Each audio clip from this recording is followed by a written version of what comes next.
সুরাকা ইবনে মালিক যখন আল্লাহ রাসূলের উপরে তরবারি দিয়ে আক্রমণ করবে, আল্লাহর নবী আসমানের দিকে হাত উঠায় বললেন, আল্লাহ, আপনি ছাড়া আমাদেরকে সাহায্য করার কেউ নাই, আপনি ছাড়া আমাদের আর কোনো উপায় নাই। ঠিক কিনা বলেন?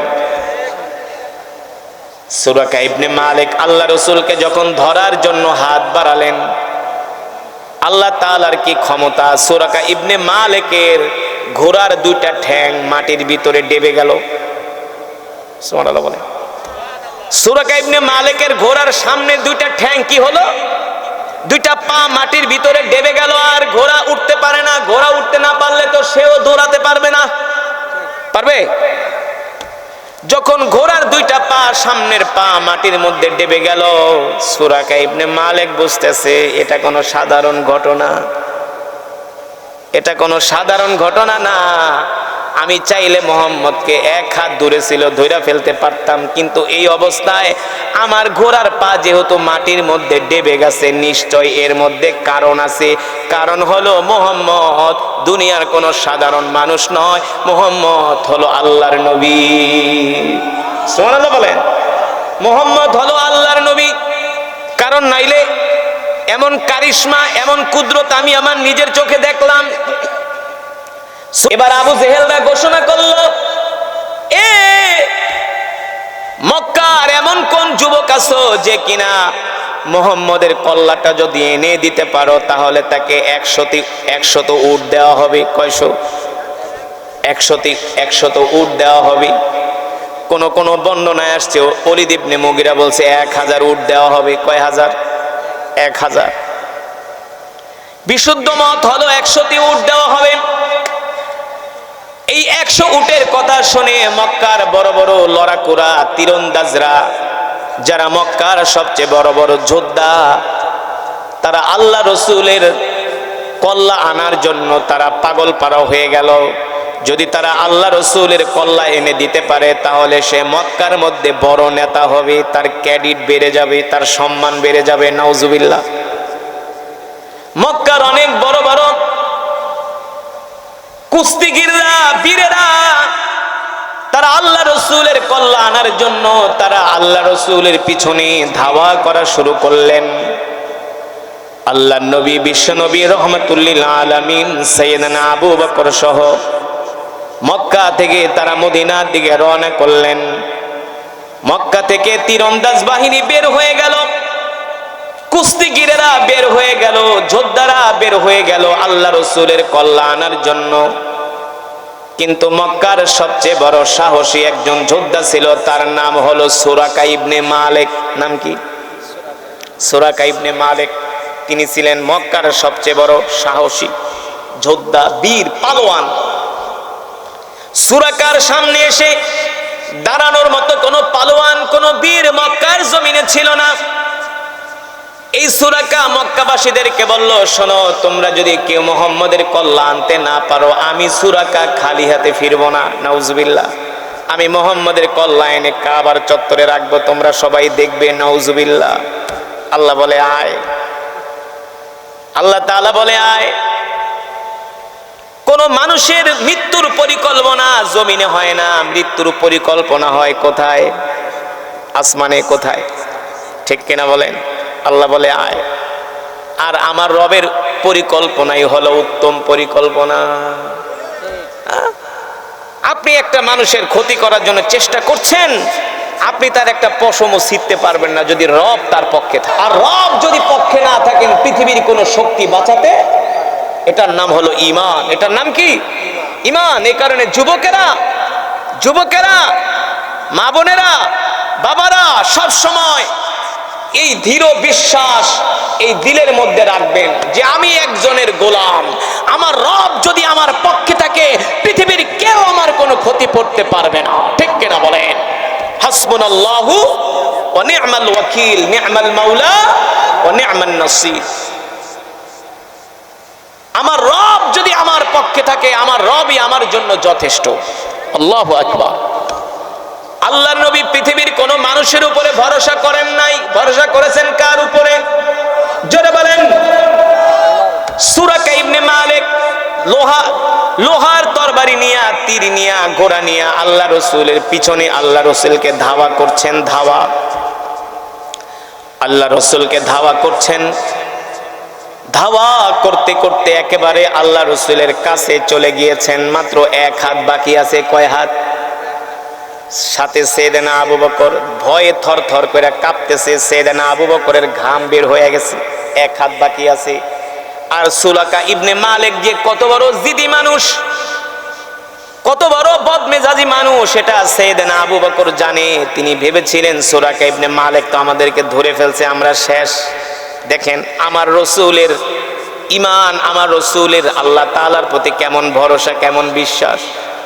তাকে দেখছেন সাইয়েদনা আবু বকরের ঘাম বের হয়ে গেছে, অস্থির হয়ে গেছেন। আল্লাহ রসুল ডাক দিয়া বললেন, আবু বকর আপনি ভয় পাবেন না, ভয় পাবেন না। সুরাকা ইবনে মালিক আমাদেরকে ধরতে পারবে না। আমাদেরকে ধরার মতো শক্তি সুরাকা ইবনে মালিকের নাই। কারণ আমরা পৃথিবীর কোনো মানুষের গোলামি করি না, আমরা গোলামি করি আমরা আল্লাহর গোলামি করি। আপনি শান্ত হন, আপনি মনোবল হারাবেন না। সুরাকা ইবনে মালিক আমাদেরকে ধরতে পারবে না।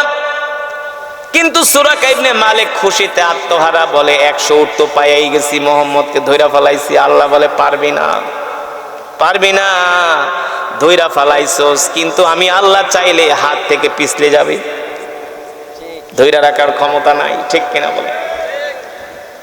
সুরাকা ইবনে মালিক তার ঘোড়ার দুইটা ঠ্যাং পা উঠানোর জন্য চেষ্টা করতেছেন, কিন্তু উঠালেন ঠিকই টেনে টেনে। এইদিকে আল্লাহ রসুল অনেক আগে চলে গেছে। আবার ঘোড়ার পা দুটা উঠায় আবার ঘোড়া দৌড়ায়া আল্লাহ রসুলকে ধরার জন্য উদ্যত হলেন। কিন্তু এবার ঘোড়া বৈশা পড়ে, সামনের দিকে কদম দেয় না। কারণ ওই ঘোড়া তো আর সুরাকা ইবনে মালিকের গোলাম না, ওই ঘোড়া তো হলো আল্লাহর গোলাম। কার গোলাম? ঘোড়া কি সুরাকা ইবনে মালিকের কথা শুনবে? কার কথা শুনবে? আসমান থেকে তো আল্লাহ বইলা দিছে, এই বৈশা পড়। এখন আর ঘোড়া নড়েও না, চড়েও না।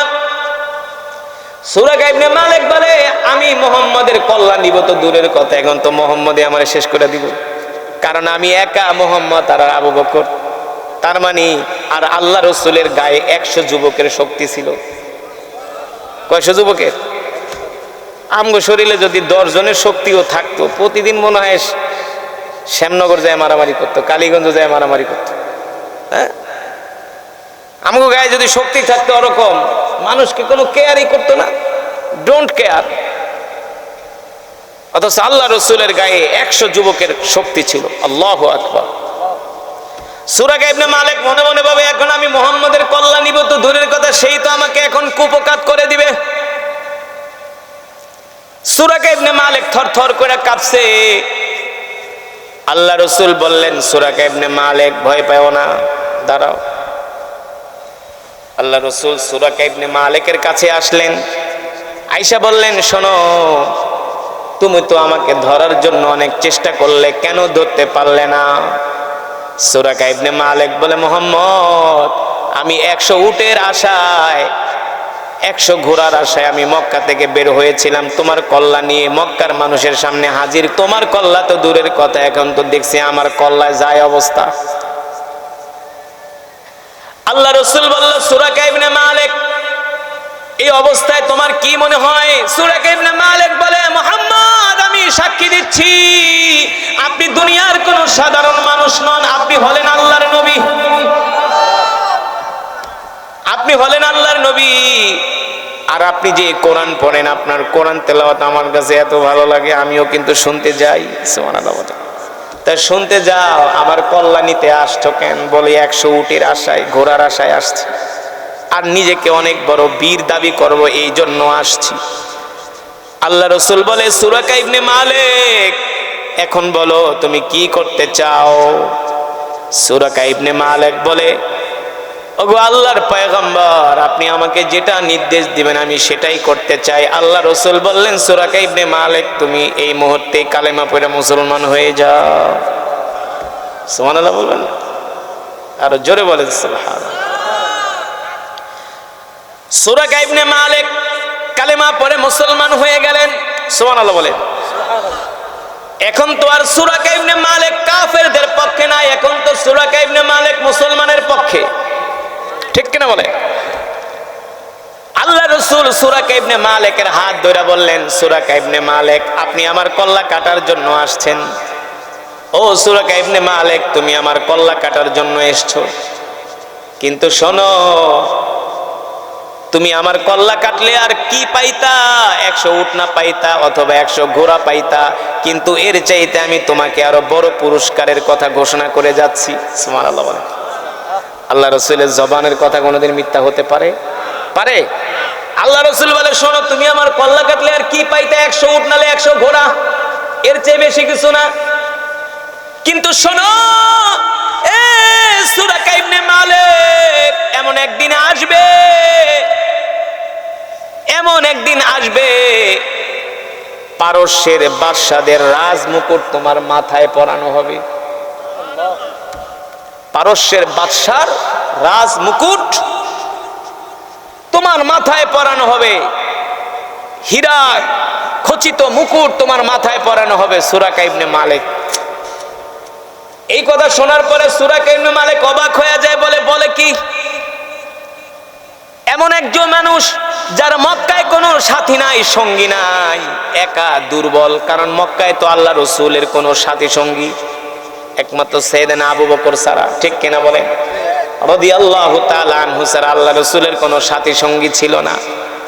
মক্কার কাফেররা আল্লাহ নবীকে এত কষ্ট দিয়েছে, আল্লাহ রাসূলের উপরে এত অত্যাচার, এত জুলুম করেছে। সুরাকা ইবনে মালিক বলে, এটা আবার কেমন কথা? মুহাম্মদ সাল্লাল্লাহু আলাইহি সাল্লাম বললেন, পারস্যের বাদশাদের রাজমুকুট আমার মাথায় পরানো হবে। বুঝলাম না ঘটনা কি? তার মানে একজন মানুষ কতটা সাহসী হলে, তার রবের প্রতি কতটা দৃঢ় ঈমান থাকলে এই কথা ঘোষণা দিতে পারে, পারস্যের বাদশাদের রাজমুকুট তার মাথায় পরানো হবে, আমার মাথায় পরানো হবে। সুরাকা ইবনে মালিক, তুমি সেই দিনের জন্য অপেক্ষা করো। আল্লাহু আকবার। এই কথা বললেন। সুরাকা ইবনে মালিক চলে গেলেন মক্কায়। মক্কার কাফেররা আসার পরে জিজ্ঞেস করলেন, তুমি না গিয়েছিলা মুহাম্মদের কল্লা আনার জন্য, কি খবর তোমার? বলে, শোনো, তোমাদের কথা শুই না, 100 উটের আশায় আমি মুহাম্মদের কল্লা আনার জন্য গিয়েছিলাম, কিন্তু মুহাম্মদের কল্লা তো দূরের কথা, আমি আমার কল্লাটা আল্লাহ রাসূলের কাছে জান্নাতের বিনিময়ে বিক্রি করে দিয়েছি। জোরে বলেন সুবহানাল্লাহ। এই কথা বলল সুরাকা ইবনে মালিক। আল্লাহ রাসূল তো মক্কা থেকে হিজরত করে মদিনায় চলে গেলেন। সুরাকা ইবনে মালিক কিছুদিন পরে মক্কা থেকে হিজরত করে মদিনায় চলে গেলেন। যখন মদিনায় চলে গেলেন, আল্লাহ রাসূলের ওফাত হয়ে গেল। সাইয়েদনা ওমর ইবনুল খাত্তাব রাদিয়াল্লাহু তাআলা আনহুর নেতৃত্বে মুসলমানরা পারস্য এবং রোম বিজয় করলেন। পারস্য এবং রোম বিজয় করলেন। পারস্য বিজয় করে, রোম বিজয় করে, পারস্যের বাদশার রাজ দরবার থেকে সেই হীরা খচিত মুকুট আনা হলো। এনে সাইয়েদনা ওমর সুরাকা ইবনে মালিকের মাথায় পরায়া দিলেন। সুবহানাল্লাহ বলবেন না? সুরাকা ইবনে মালিকের মাথায় পারস্যের রাজ মুকুট পরায়া দিলেন। সুরাকা ইবনে মালিকের চোখ দিয়া ঝরঝর করে পানি পড়ল। কত আগের কথা।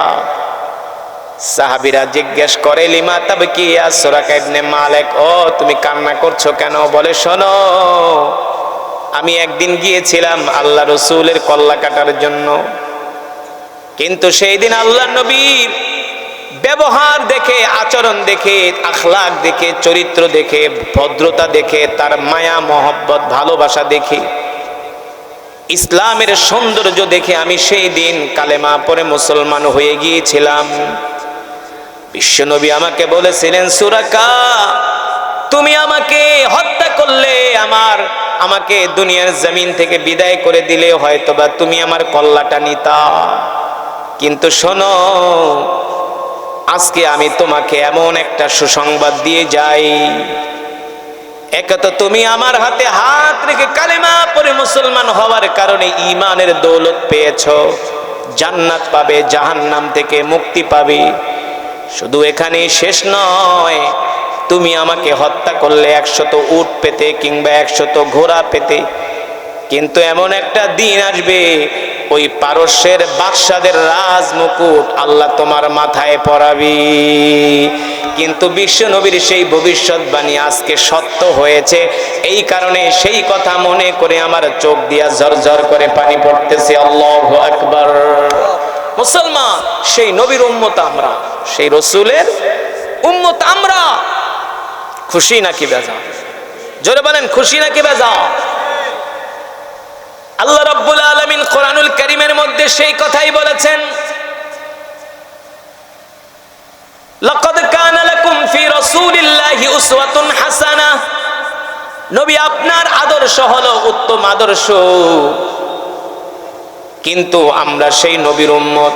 রসুলের আদর্শ আমাদের মাঝে নাই, রসুলের চরিত্র আমাদের মাঝে নাই, রসুলের আখলাক আমাদের মাঝে নাই। আমার নবী 63 বছর জিন্দেগিতে কোনোদিন একটা মিথ্যা কথা বলে নাই। শুধু মিথ্যা কথা তো দূরের কথা, যাকে বলে স্লিপ অফ টান, আল্লাহ রসুলের মুখ ফসকে কোনোদিন একটা অসার কথা আল্লাহ রসুলের জবান থেকে বের হয় নাই। ঠিক কিনা বলেন? শুধু একটা অসার কথা তো দূরের কথা। আমি কোরআনুল কারীমে তেলাওয়াত করেছি, আপনারা শুনেছেন তো? হৃদয়ের কান দিয়ে শুনেছেন? যদি শুনে থাকেন, নিঃসন্দেহে এক একটি হারফের বিনিময়ে আল্লাহ তাআলা আমাদের আমল নামায় কম পক্ষে 10টি করে নেকি দান করেছেন। সুবহানাল্লাহ। আমি যদি 10,000 শব্দ তেলাওয়াত করি, 10,000-কে 10 দিয়ে গুণ দেন, 10,000-কে 10 দিয়ে গুণ দিলে হয় 1 লাখ, 20,000-কে 10 দিয়ে গুণ দিলে হয় 2 লাখ। অর্থাৎ আমি যত হাজার শব্দ পড়েছি তত হাজারে 10 করে আল্লাহ তাআলা কয়েক লক্ষ নেকির মালিক আমাদেরকে বানায় দিয়েছে। শুধু এখানে শেষ না, এই মাজমায় যারা এসেছেন এক একজন এক এক খতম করে কোরআনুল কারীমের সওয়াব পেয়েছে। খুশি নাকি বেজার? খুশি। তাহলে কি বলতে হবে? আলহামদুলিল্লাহ। কি বলতে হবে? এক একজন এক এক খতম। মা বোনেরাও পেয়েছেন, কিভাবে বলতে পারবেন? দেখি কিভাবে পেয়েছেন এক খতম করে। মাশাআল্লাহ। কয়বার পড়েছি? কয়বার? 3 বার। আমরা আল্লাহ তাআলার কাছে দোয়া করি, মালিক এই খতমে কোরআনের সওয়াব আমাদের মা বাবার কবরে পৌঁছায়া দেন, বলি আমিন। আমাদের দাদা দাদির কবরে পৌঁছায়া দেন, বলি আমিন। আপনাদের এলাকায় গোরস্থান আছে না আশেপাশে? সেখানে আত্মীয় স্বজনরা শুয়ে আছে, ঠিক কিনা? তারা আমাদের দিকে তাকিয়ে আছে যে আমরা তাদের জন্য কি পাঠাই। তারা তাকিয়ে আছে আমাদের জন্য। আমরা রবের কাছে দোয়া করি, আল্লাহ আজকের এই মাহফিলের উসিলায় সমস্ত কবরবাসীর কবরগুলাকে জান্নাতের বাগান বানায় দেন, বলে আমিন। আল্লাহর বান্দারা, আমি লম্বা চূড়া বয়ান করি না, কোথাও করব না, কিন্তু যতক্ষণ বয়ান চলবে উঠাউঠি করা যাবে না। অল্প সময় মন দিয়া শুনতে হবে। রাজি আছেন? রাজি আছেন? আরে মিয়া, কত রাত চায়ের দোকানে কাটায় দিছেন, গল্পে কাটায় দিছেন, বিয়ের অনুষ্ঠানে কাটায় দিছেন। আল্লাহর কোরআনের জন্য কয়েক মিনিট সময় দেওয়া যাবে না? যাবে তো? যতক্ষণ বয়ান চলবে, যারা দাঁড়ায় আছেন, যারা বসে আছেন, যে যেখানে আছেন সেখানে বসে থাকবেন। ইনশাআল্লাহ উঠাউঠি করা যাবে না। আমরা একসাথে মোনাজাত দিয়ে বাড়িতে যাব। রাজি আছেন? আসলে আমি আপনাদের সামনে যে তেলাওয়াত করেছি, এর অর্থগুলো যদি আপনারা বুঝতেন, পুরো তেলাওয়াতটাই একটা বয়ান ছিল। পুরো তেলাওয়াতটা একটা বয়ান। আমি যে আয়াতগুলো পড়েছি, আমি যে হাত উঠিয়েছি, আসমানের দিকে তাকিয়েছি, এমনিতে নয়। আমি কোরআনের অর্থের দিকে তাকিয়ে আমি কোরআনুল কারীম পড়েছি। সুতরাং এই কোরআন নাজিল হয়েছে কার উপরে? আমি রংপুরে যে এক মাহফিলে জিজ্ঞেস করেছিলাম, কোরআন নাজিল হয়েছে কার উপরে? কোরআন নাজিল হয়েছে আল্লাহর উপরে। আল্লাহর উপরে। জানে না, মুসলমানের সেই জ্ঞান নাই, ধর্মীয় জ্ঞান নাই। কিন্তু 9-6, 6-18 মাথার ভিতরে পুরা জিলাপির মতো প্যাস, কিন্তু কোরআনের জ্ঞান নাই, ঠিক কিনা? তো কোরআনের মজমায় বসছেন কিছু শিখার জন্য, আমল করার জন্য, ঠিক না? আল্লাহ তাআলা আমাদের তৌফিক দান করুন। আল্লাহর বান্দারা, এই কোরআন নাজিল হয়েছে বিশ্ব নবীর উপরে। আপনি কি ভেবেছেন সাতক্ষীরার এই পল্লী গ্রামে এই ধান ক্ষেতের ভিতরে বৈশা বৈশা আপনি বাতাস খাচ্ছেন, খোলা আকাশের নিচে এত মজা করে কোরআন শুনছেন? এই কোরআনের তেলাওয়াত, এই কোরআনের আওয়াজ সেই সুদূর আরব থেকে এই বাংলাদেশে এমনি আসছে? হ্যাঁ, এমনি আসছে? এমনি আসে নাই। সেই সুদূর মক্কা থেকে, আরব থেকে এশিয়ায় বঙ্গোপসাগর, আরব সাগর পাড়ি দিয়া কোরআন এমনি আসে নাই। এই কোরআন নদীর স্রোতে ভেসে আসে নাই। এই কোরআন আল্লাহ রাসূল, এই কোরআনের জন্য রাসূলের সাহাবীরা জীবন দিয়েছে।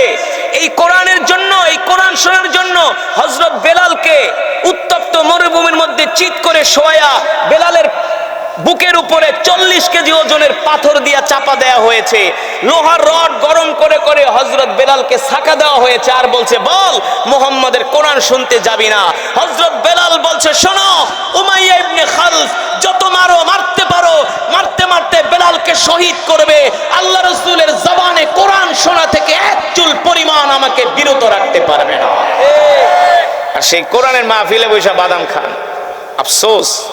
এই কারণেই তো আমরা পৃথিবীতে কোরআনের রাজ কায়েম করতে পারি নাই, বাংলার জমিনে কোরআনের রাজ কায়েম করতে পারি নাই। আল্লাহর বান্দারা, যেটা বলছিলাম, বিশ্ব নবীর উপর আল্লাহ কোরআন নাজিল করেছেন। আল্লাহ রাসূল যখন এই কোরআন মক্কায় তেলাওয়াত করতেন, মক্কার যুবকেরা পঙ্গপালের মতো আল্লাহ রাসূলের কোরআন শোনার জন্য চলে আসতেন। সুবহানাল্লাহ বলেন। কিন্তু তারা কি মুসলমান ছিলেন?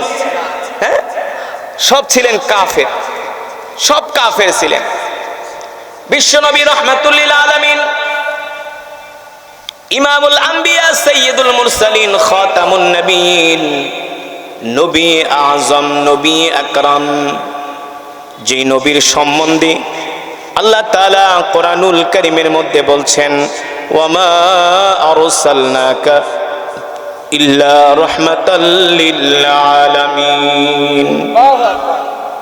নবী হে আমার, আমি আল্লাহ আপনাকে সমগ্র বিশ্ববাসীর জন্য রহমত করে পাঠিয়েছি। সুবহানাল্লাহ বলেন।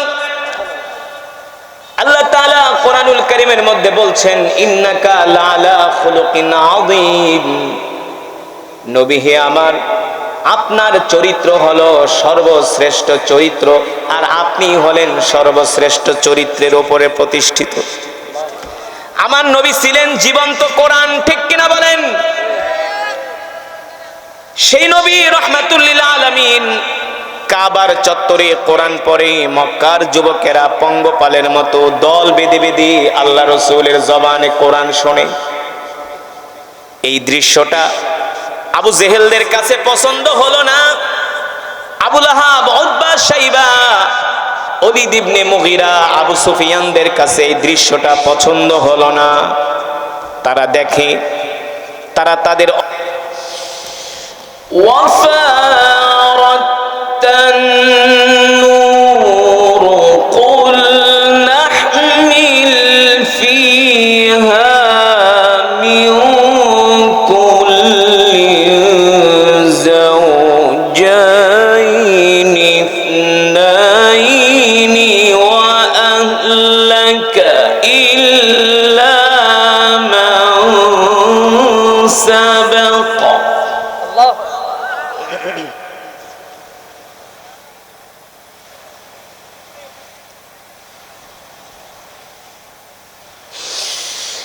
وأهلك إلا من سبق عليه القول ومن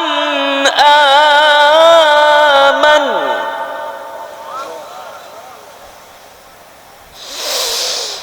وما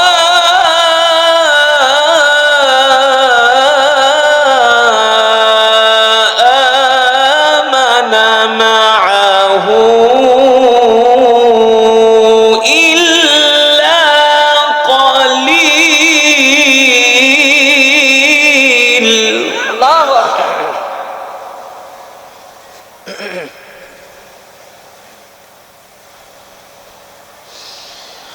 وما آمن معه إلا قليل وما آمن معه إلا قليل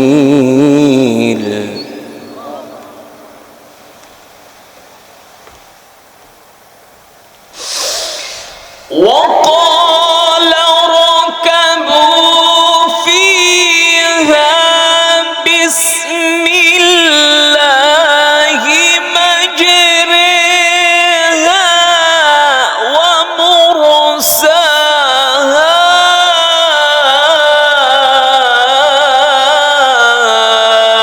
إن ربي لغفور رحيم. الله أكبر.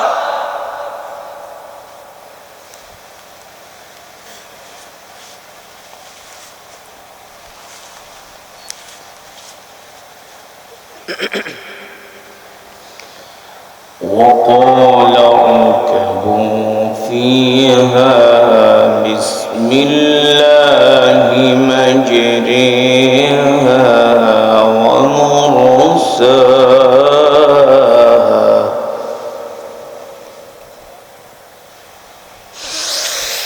بسم الله مجريها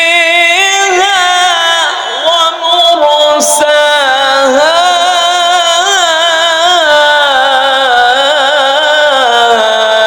إن ربي لغفور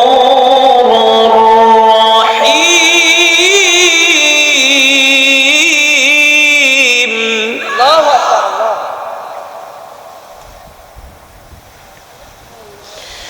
وهي تجري بهم في موج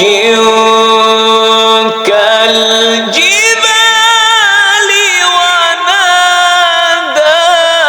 نوح ابنه وكان في معزل. الله أكبر. وكان في معزل يا بني اركب معنا ولا تكن مع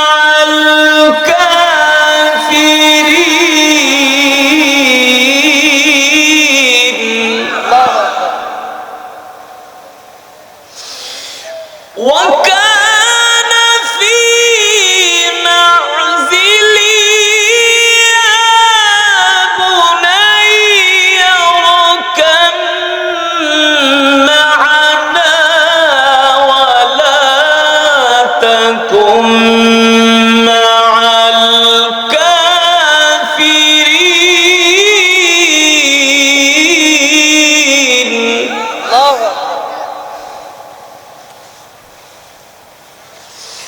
قال سآوي إلى جبل يعصمني من الماء.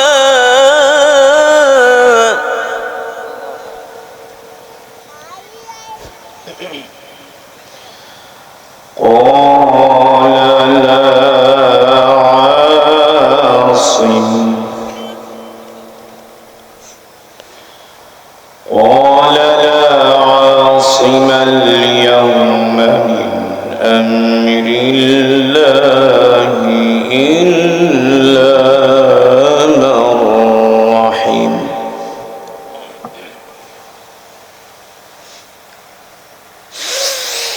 قال سآوي إلى جبل يعصمني يعصمني من الماء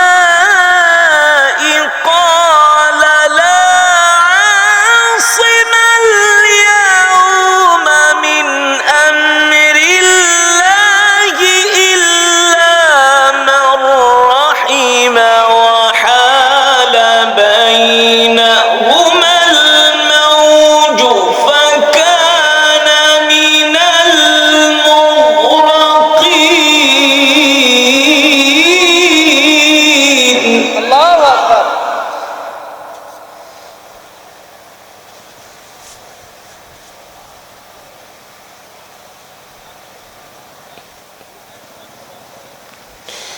وقيل يا أرض ابلعي ماءك ويا سماء أقلعي وغيض الماء وقضي الأمر واستوت على الجودي. وقضي الأمر واستوت على الجودي وقيل بعدا للقوم الظالمين. الله أكبر.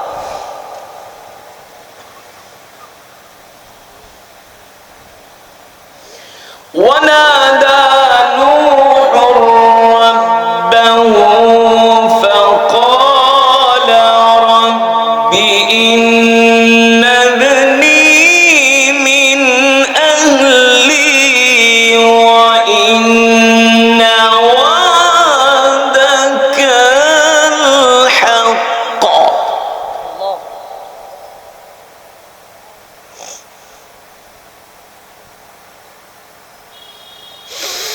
ونادى نوح ربه فقال رب إن ابني من أهلي وإن وعدك الحق وأنت أحكم الحاكمين. الله أكبر. أحكم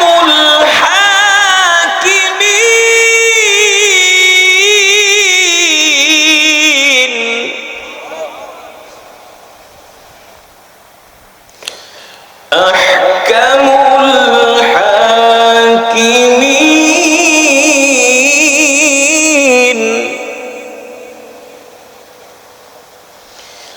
ونادى نوح ربه فقال رب إن ابني من أهلي وإن وعدك الحق وأنت أحكم الحاكمين.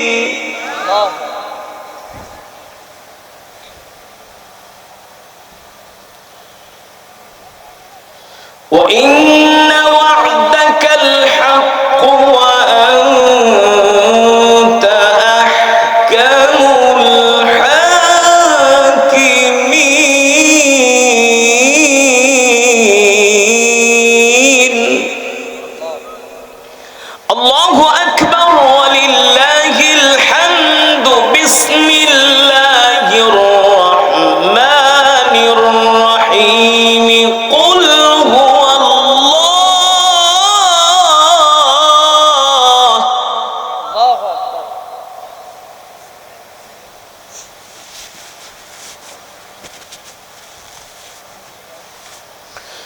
قل هو الله أحد الله الصمد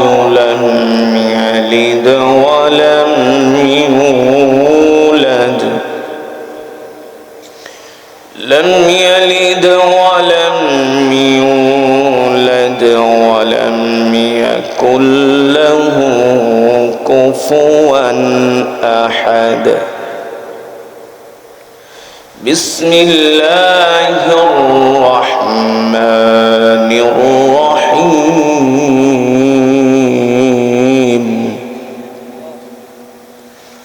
بسم الله الرحمن الرحيم قل هو الله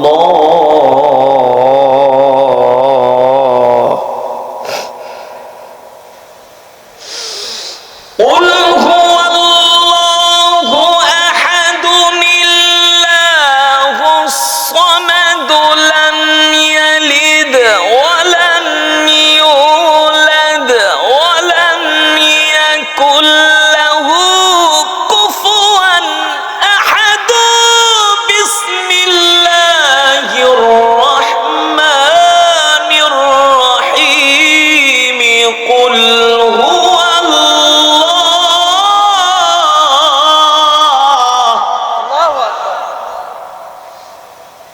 بسم الله الرحمن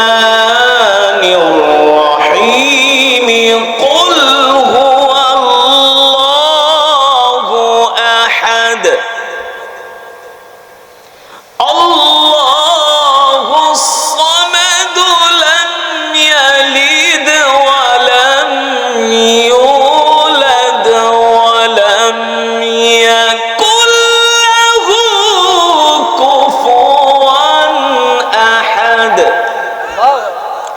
لم يلد ولم يولد ولم يكن له كفوا أحد صدق الله العلي العظيم আমরা সকলে বলি আলহামদুলিল্লাহ।